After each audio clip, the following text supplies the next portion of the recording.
Student, आज हम आपको दो इम्पॉर्टेंट नेम रिएक्शन का रिवीजन कराने जा रहे हैं और वो रिएक्शन हमारी हैं। Number 1, Reimer Tiemann reaction.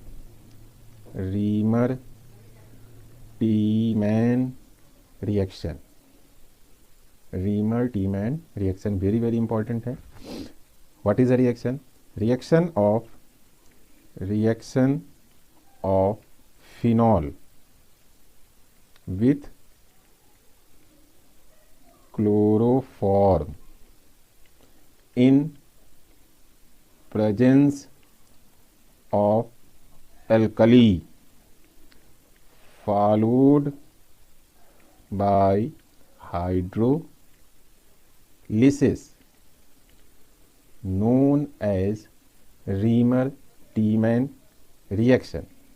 Hindi में फिनॉल की अभिक्रिया क्लोरोफॉर्म से कराई जाए एल्कली माध्यम में और उसका अंत में हाइड्रोलिसिस की जाए, जल अपघटन किया जाए, तो यह अभिक्रिया रीमर टीमैन अभिक्रिया कहलाती है। इस अभिक्रिया का जो उत्पाद है, प्रोडक्ट है, the product of reaction is two hydroxy benzaldehyde. इसका कॉमन नेम है सैलिसैल्डिहाइड। प्रोडक्ट क्या बनता है? 2-हाइड्रॉक्सी बेंजल्डिहाइड और सैलिसैल्डिहाइड। रिएक्शंस हम देखते हैं। हमें लेना है फिनॉल OH। इसकी रिएक्शन हमें करानी है क्लोरोफॉर्म CHCl3। एग्जाम में जब भी आप रिएक्शन लिखें तो जो भी रिएक्टेंट्स हैं, जो भी प्रोडक्ट हैं, उनके नाम नीचे जरूर लिख दें। चाहे आप वर्ड्स में मत लिखें कि reaction of phenol with chloroform in presence of alkali followed by hydrolysis, ये नहीं लिखेंगे तो चलेगा, लेकिन जब आप रिएक्शन लिखें तो उनके फार्मूला के नीचे उनके नाम जरूर लिखें। किसकी प्रेजेंस में बच्चों ये रिएक्शन है? एल्कली। आप NaOH या KOH जो भी यूज़ करना चाहें, NaOH फर्स्ट। सेकेंड हमने बोला क्या किया जाएगा? हाइड्रोलिसिस। मैकेनिज्म हम नहीं बता रहे हैं, डायरेक्ट रिएक्शन से प्रोडक्ट लिखना आपको सिखा रहे हैं। इस केस में आपका जो यहाँ बनेगा प्रोडक्ट वो ये होगा, OH जैसा फिनॉल में था। इस आर्थो पोजीशन पर हमारा यहाँ लग जाएगा CHO।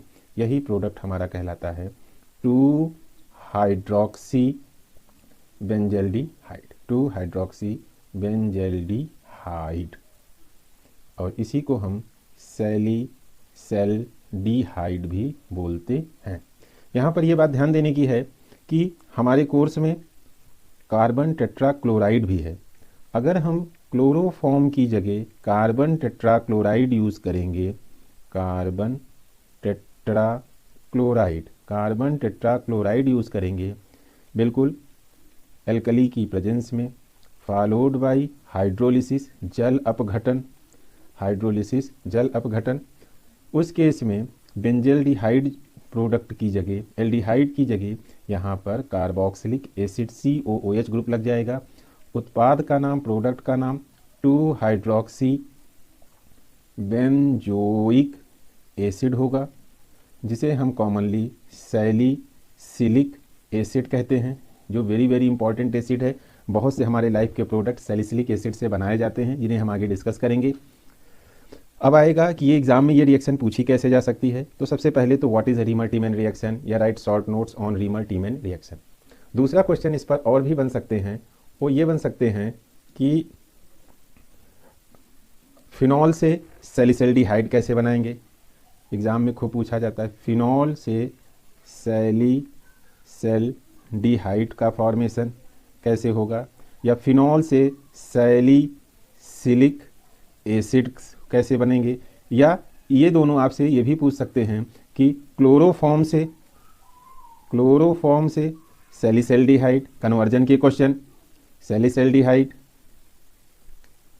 CCl4 कार्बन टेट्राक्लोराइड से सैलिसिलिक एसिड, ये सारे क्वेश्चन आपसे भी पूछ सकते हैं और इन सब का जवाब आपका रीमर टीमैन रिएक्शन होगा। जो इंपॉर्टेंट रिएक्शन आपसे आज डिस्कस करना है वो है carbyl amine reaction. Carbyl amine reaction. Carbyl amine IUPAC system में सफिक्स होता है, सफिक्स है किसका, NC, जिसे हम बोलते हैं आइसोसाइनाइड। कहने का मीनिंग बच्चों ये है कि कार्बिल एमीन रिएक्शन का जो प्रोडक्ट होगा आइसोसाइनाइड होगा, जो बहुत ही ऑफेंसिव स्मेल, बहुत गंदी स्मेल का कंपाउंड है, ऑफेंसिव स्मेल है का कंपाउंड है, बहुत ख़राब तरीके से ये महकता है। इस रिएक्शन में रिएक्शन क्या होती है, हम कह सकते हैं रिएक्शन ऑफ प्राइमरी एमीन।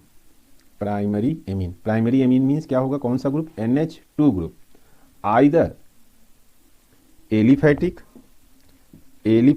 माने ओपन चेन का हो, और एरोमेटिक, आइदर एलिफैटिक और एरोमेटिक। एलिफैटिक का मीनिंग कि RNH2, एरोमेटिक का मीन्स ARNH2। फॉर एग्जाम्पल हमने ये लिख दिया CH3NH2 भी ये रिएक्शन देगा, और बेंजीन वाला C6H5NH2 ये भी ये रिएक्शन देगा। प्राइमरी एमीन आइदर एलिफैटिक और एरोमेटिक, विथ किसके साथ रिएक्शन है, विथ क्लोरोफॉर्म। आज दोनों रिएक्शन हमारी क्लोरोफॉर्म के साथ ही हैं। Chloroform in presence of alkali, alkali का मीनिंग NaOH आइदर और KOH, known as carbylamine reaction, known as carbylamine reaction. And इस रिएक्शन का प्रोडक्ट स्टार्टिंग में ही बता दिए, जो रिएक्शन का नाम है isocyanide form. Product of reaction is isocyanide. Reaction लिख लेते हैं हम लोग जल्दी से। सपोज करिए कि हमने लिया C2H5NH2 एथिल एमीन, इसकी रिएक्शन करानी किससे, क्लोरोफॉर्म से। बैलेंस केमिकल रिएक्शन लिखना है तो आपको यहाँ पर क्लोरोफॉर्म में 3Cl है, Cl3 है, इसलिए आप ले लीजिए यहाँ पर 3KOH। होगा क्या रिएक्शन में, देखिए मैं आपको कलर चेंज करके बताता हूँ। इस रिएक्शन में होगा क्या कि आपका C2H5N और क्लोरोफॉर्म का C ये एक साथ आ जाएंगे, C2H5NC आपका आइसोसाइनाइड बन गया। 3Cl3 और 3K मिलकर के प्रोडक्ट बन गया 3KCl। साथ ही साथ यहाँ देखिए 3OH है, एक H आपका ये है और 2 H आपके ये हैं, यहाँ से आपके बन जाएंगे 3H2O। यहाँ हमने देखा एनिलीन C6H5NH2, इसका क्या नाम होगा, एनिलीन, एरोमेटिक एमीन है। इसकी भी हमने क्लोरोफॉर्म से रिएक्शन कराई 3KOH, तो यहाँ आपका एरोमेटिक वाला बनेगा C6H5NC 3KCl प्लस 3H2O। ये क्या बोला जाएगा बच्चों, फेनिल आइसोसाइनाइड, फेनिल आइसोसाइनाइड। ये आपका क्या बोला जाएगा, एथिल आइसोसाइनाइड। याद रखिएगा आइसोसाइनाइड जब भी लिखिए इसके लिए लिखिए कि बहुत ही ऑफेंसिव स्मेल का ये कंपाउंड है। इसमें भी आपसे पूछ सकता है क्वेश्चन कैसे, एक तो what is a Reimer Tiemann reaction, what happens when chloroform react with primary amine, aniline, इस तरह से क्वेश्चन आएगा। या आपसे ऐसे भी कन्वर्जन में पूछ सकता है कि आप क्लोरोफॉर्म CHCl3 क्लोरोफॉर्म से आप फेनिल आइसोसाइनाइड कैसे बनाएंगे, फेनिल आइसोसाइनाइड कैसे बनाएंगे, पूछ सकता है। क्लोरोफॉर्म से मेथिल आइसोसाइनाइड कैसे बनाएंगे, मेथिल आइसोसाइनाइड। अब मेथिल आइसोसाइनाइड बनाना है तो आपको स्टार्टिंग में जो एमीन लेनी होगी वो लेनी होगी CH3NH2। एथिल आइसोसाइनाइड बनाने को कहेगा, एथिल आइसोसाइनाइड बनाने को कहेगा तो आपको जो प्राइमरी एमीन लेनी होगी C2H5NH2। ये रिएक्शन कैरेक्टरिस्टिक रिएक्शन है किसकी, प्राइमरी एमीन, फर्स्ट डिग्री की एमीन। फर्स्ट डिग्री की एमीन मतलब जिनके पास NH2 ग्रुप होगा वही इस रिएक्शन को देंगी।